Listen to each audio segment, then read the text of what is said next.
বুঝি নাই কি হয়েছে? তুমি আমাকে বেশি আদর করো না।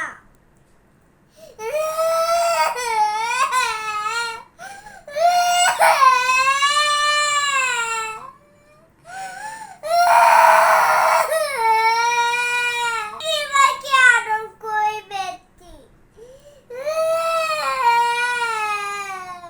কে আদর করে?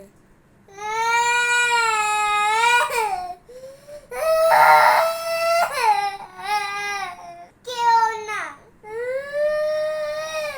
তো কাকে আদর করে? কেউ না। বাবা কাকে আদর করে? বাবা কাকে আদর করে? হুম? আমি তোমাকে ঘুমাতে দেব না, মোবাইলও দেখতে দেব না। তাহলে কি করবে?